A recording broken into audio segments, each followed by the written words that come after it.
Hay nombres que se convierten en sinónimo de terror. Nombres que evocan miedo, incluso décadas después de haber sido pronunciados por primera vez. Jack el Destripador, Ted Bundy, Jeffrey Dahmer. Pero en el Reino Unido, existe otro nombre que todavía provoca escalofríos, Peter Sutcliffe, conocido como el Destripador de Yorkshire. Durante casi una década, este hombre sembró el pánico en el norte de Inglaterra, asesinando brutalmente a mujeres y burlándose de una fuerza policial desesperada que no podía detenerlo. Las calles de Leeds, Bradford y otras ciudades se convirtieron en escenarios de horror.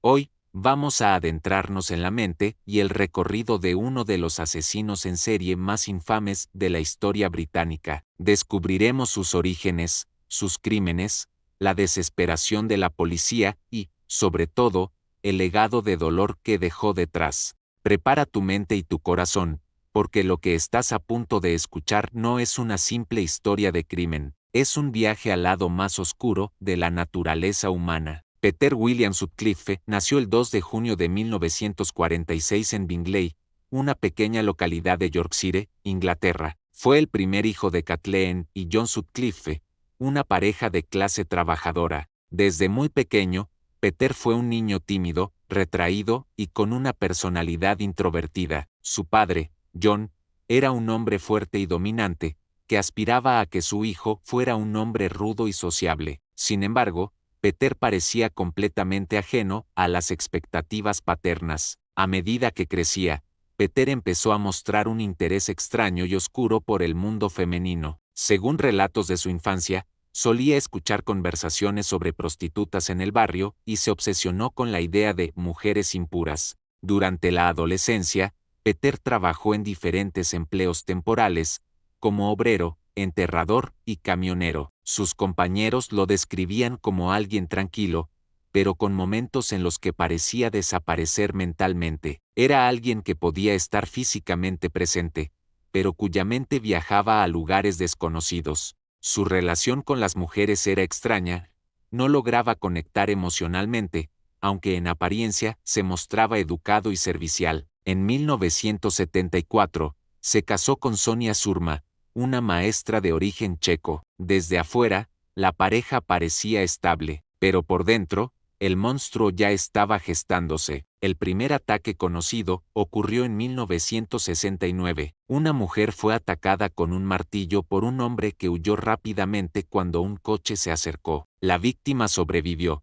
pero nunca se identificó formalmente a su agresor. Con el paso de los años, Sutcliffe comenzó a frecuentar zonas rojas en Leeds y Bradford. Supuestamente, según él, fue en esas visitas donde comenzó a desarrollar un odio intenso hacia las trabajadoras sexuales. Él mismo declararía después que escuchó la voz de Dios que le ordenó limpiar el mundo de prostitutas. En 1975, Sutcliffe atacó a Anna Rogulski en Keighley, la golpeó brutalmente con un martillo y le cortó el estómago con un cuchillo. Anna sobrevivió milagrosamente, pero quedó con secuelas permanentes. Ese mismo año, otra mujer, Olive Smelt, fue atacada en Halifax. También sobrevivió, aunque quedó gravemente herida. La policía no estableció conexión entre los casos. Para ellos, eran agresiones aisladas, sin relación aparente. No se dieron cuenta de que un asesino en serie estaba comenzando a actuar.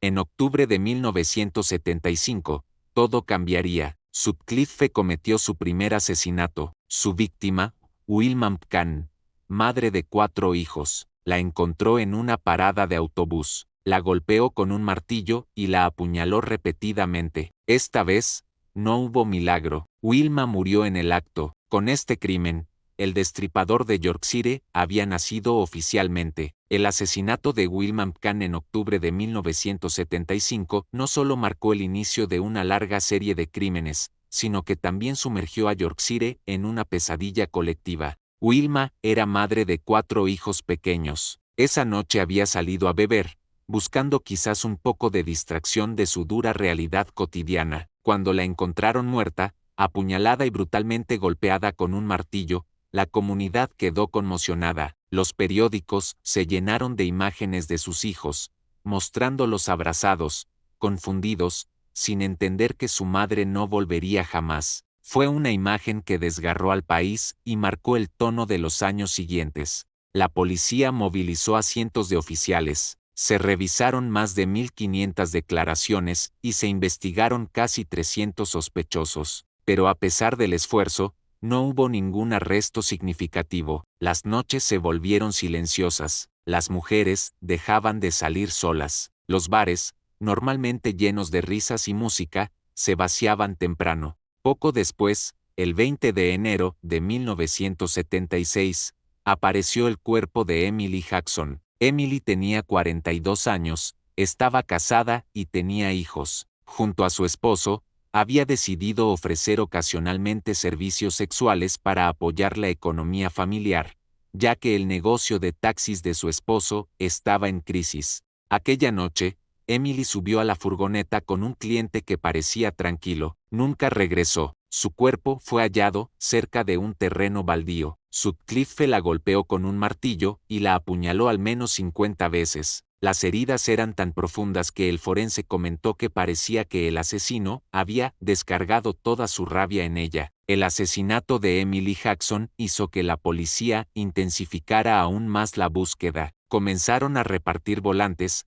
establecer patrullas especiales y entrevistar a taxistas y camioneros que solían moverse en zonas rojas. La siguiente víctima, en febrero de 1977, fue Irene Richardson. Irene era madre de 3 hijos, y vivía en un albergue para mujeres. Aquella noche, salió a bailar, buscando distraerse. Su cuerpo fue encontrado en un parque de Leeds. La escena era dantesca, había sido golpeada con el martillo, apuñalada en repetidas ocasiones y su abdomen había sido mutilado. Aquí, la policía encontró una pista importante: huellas de neumáticos cerca del cadáver.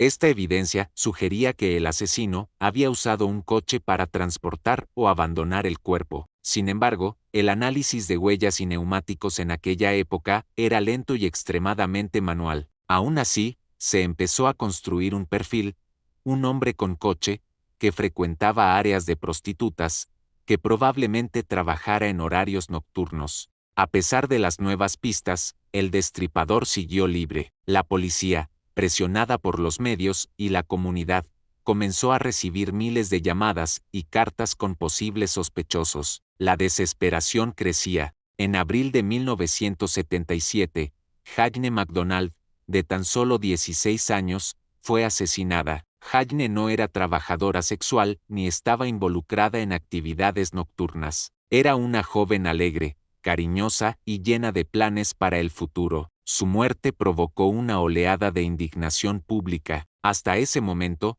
muchas personas creían erróneamente que el asesino solo atacaba a mujeres marginales. La muerte de Jayne destruyó esa ilusión y demostró que ninguna mujer estaba a salvo. La prensa explotó la historia. Los titulares gritaban: el destripador ya no distingue víctimas. Una niña asesinada brutalmente. El miedo se convirtió en histeria. Las madres se negaban a dejar salir a sus hijas solas. Los vecinos formaban patrullas improvisadas. A finales de 1977, Patricia Atkinson fue encontrada muerta en su apartamento. La escena mostraba una lucha violenta: muebles caídos, manchas de sangre en las paredes y el cuerpo de Patricia brutalmente apuñalado. Sutcliffe había dejado huellas sangrientas en la alfombra, pero la policía aún no lograba conectar las pistas. En junio de ese año, la lista de víctimas aumentó con la muerte de Jean Jordan en Manchester. Este caso fue clave.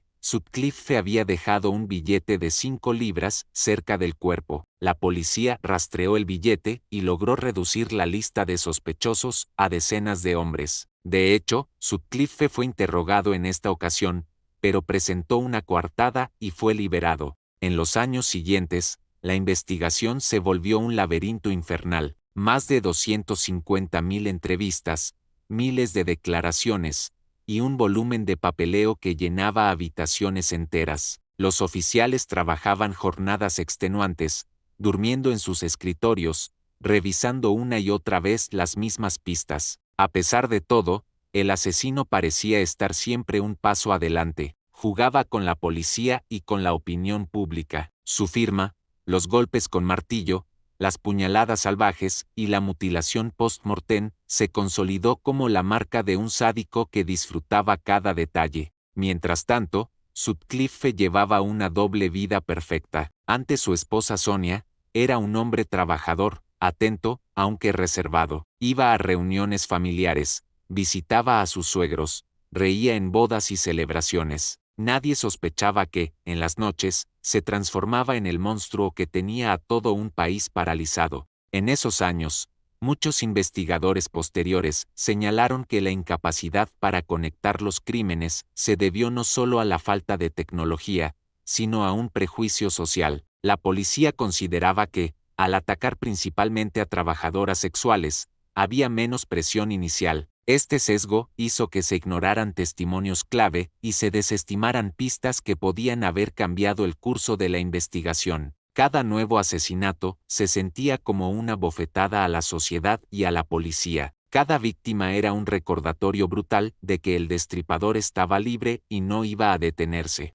La caza había comenzado, pero el cazador era más astuto, paciente y violento de lo que jamás pudieron imaginar. El terror crecía, ya no eran solo trabajadoras sexuales, cualquier mujer podía ser la próxima víctima. El miedo era absoluto, la policía estaba desbordada, habían interrogado a más de 5.0 hombres y revisado decenas de miles de matrículas de vehículos. Durante esta época, un hombre anónimo comenzó a enviar cartas a la policía y a los periódicos, diciendo ser el destripador. Las cartas, que incluían detalles falsos, despistaron a los investigadores. Incluso se envió una cinta de audio con la voz del supuesto asesino. Este material, conocido como la Carta de Wearsey de Jack, sería uno de los mayores fracasos en la historia de la investigación criminal británica. La policía se obsesionó con la voz y el acento de la cinta, buscando a un hombre con acento de Sunderland, mientras Sutcliffe continuaba matando sin ser detectado. En 1978, el Henry K. Ian Pearson y Vera Millward se sumaron a la lista de víctimas. Cada crimen era más brutal que el anterior. La presión mediática se convirtió en una pesadilla para el comandante de la investigación, George Oldfield. La policía llegó a tomar declaraciones a Peter Sutcliffe en al menos 9 ocasiones, pero lo descartaron cada vez. Siempre salía libre gracias a coartadas aparentemente creíbles. En 1979, Sutcliffe asesinó a Josephine Whittaker, una joven estudiante que regresaba a casa. Este asesinato devastó la imagen pública de la policía. Ya no podían argumentar que solo las trabajadoras sexuales eran objetivo. Ese mismo año, Barbara Leach, una universitaria de 20 años, fue asesinada cerca de su casa. La comunidad universitaria quedó traumatizada. Mientras tanto, la investigación continuaba sin rumbo. Más de 1 millón de documentos se habían acumulado. No existía tecnología digital. Todo era en papel. El caos era absoluto. Finalmente, en 1980, Sutcliffe atacó a 3 mujeres más: Maureen Long, sobreviviente, Marguerite Weiss y Jacqueline Hill. Hill sería la última víctima mortal. La presión era insoportable. Las protestas feministas llenaban las calles, acusando a la policía de ineficacia y de desprecio hacia las vidas de las mujeres. La confianza en las autoridades se había evaporado. El año 1980 estaba llegando a su fin, y el destripador de Yorkshire parecía intocable. Las patrullas policiales se habían duplicado,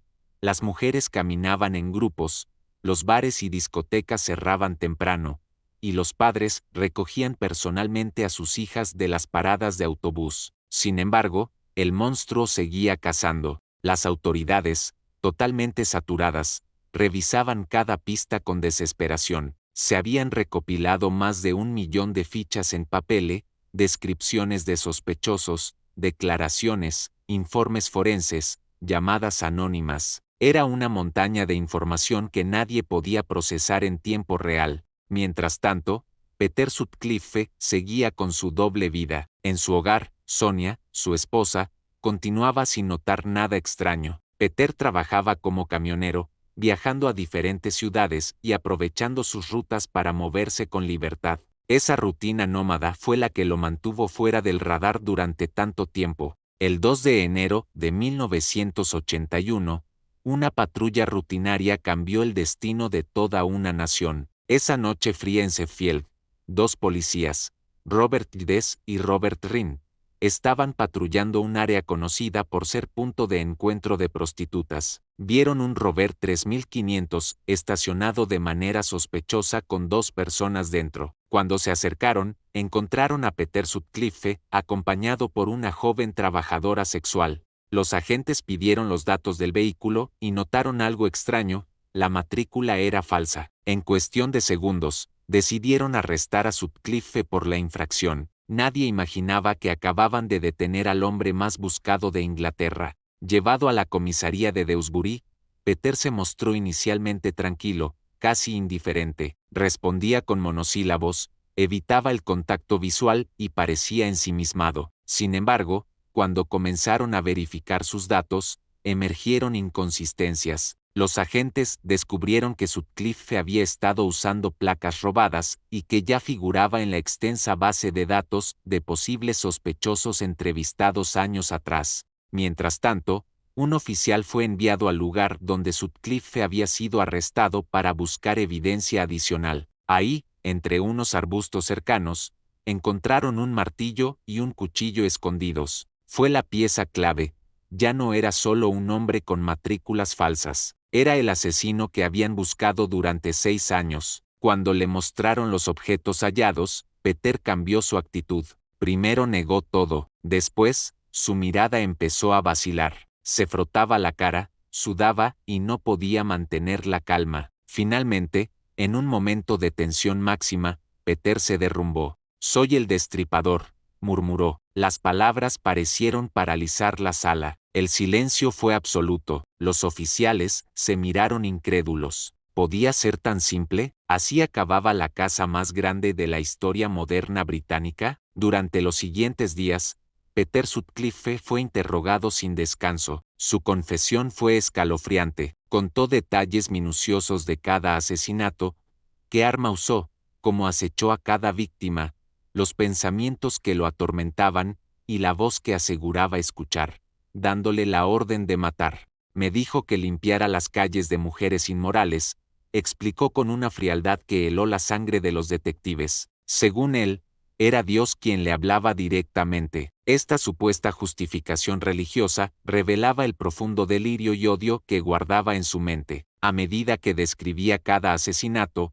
los agentes sentían que se encontraban ante un hombre completamente desconectado de cualquier forma de empatía. Peter no mostraba remordimiento, parecía revivir cada ataque con una precisión casi mecánica, como si estuviera relatando una rutina diaria. La magnitud de lo que escuchaban era abrumadora. Los investigadores pasaban noches enteras escribiendo, revisando y comparando confesiones con expedientes antiguos. Había detalles que solo el verdadero asesino podía conocer: la posición exacta de los cuerpos, las palabras que le susurró a sus víctimas antes de morir, la manera en que mutilaba cada cuerpo. Mientras tanto, la noticia comenzó a filtrarse. La prensa británica explotó. Capturado el destripador de Yorkshire. Los titulares invadieron las portadas, y la población exhaló un suspiro colectivo de alivio mezclado con rabia. La esposa de Sutcliffe, Sonia, quedó devastada. Durante años, había creído vivir con un hombre tranquilo y trabajador. Ahora se encontraba frente a una verdad insoportable.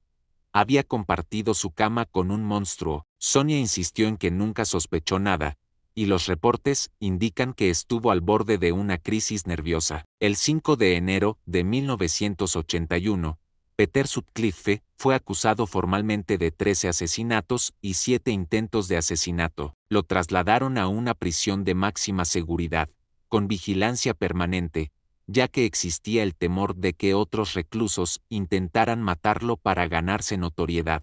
En las calles de Yorkshire, la gente comenzó a reunirse para celebrar la captura, pero también para rendir homenaje a las víctimas. Se encendieron velas y se dejaron flores en los lugares donde fueron asesinadas las mujeres. Para muchas familias, el dolor permanecía intacto. Saber que el asesino estaba tras las rejas no devolvería a sus hijas, madres o hermanas. A pesar de todo, por fin, Después de 6 años de terror, Yorkshire podía empezar a sanar. El monstruo había caído. El juicio comenzó en mayo de 1981. Sutcliffe se declaró no culpable de asesinato, pero sí culpable de homicidio involuntario por razón de responsabilidad disminuida. Alegó que escuchaba voces divinas que le ordenaban matar. Los psiquiatras diagnosticaron esquizofrenia paranoide, pero el jurado no aceptó esta defensa. Sutcliffe fue declarado culpable de todos los cargos y condenado a 20 cadenas perpetuas. El juez recomendó que nunca fuera liberado.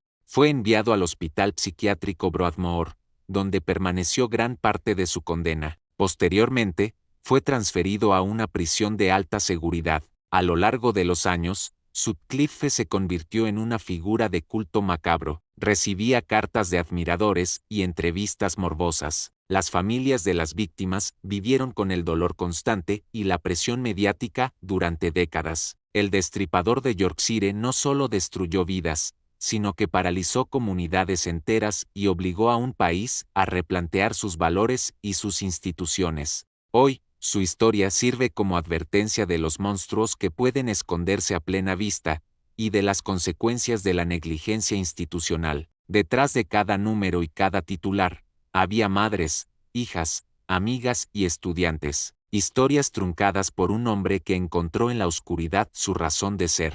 La pregunta que persiste es, ¿cuántas víctimas se podrían haber salvado? ¿Cuántas familias podrían haberse evitado el sufrimiento? Quizás nunca lo sepamos con certeza, pero lo que sí sabemos es que la memoria de las víctimas sigue viva, como un faro que nos recuerda el costo de la indiferencia y la importancia de escuchar cada voz. Gracias por acompañarnos en este viaje oscuro, pero necesario. Si te gustó este contenido, no olvides suscribirte, darle like y activar la campanita para no perderte nuestras futuras investigaciones. Hasta el próximo misterio, y cuídense allá afuera.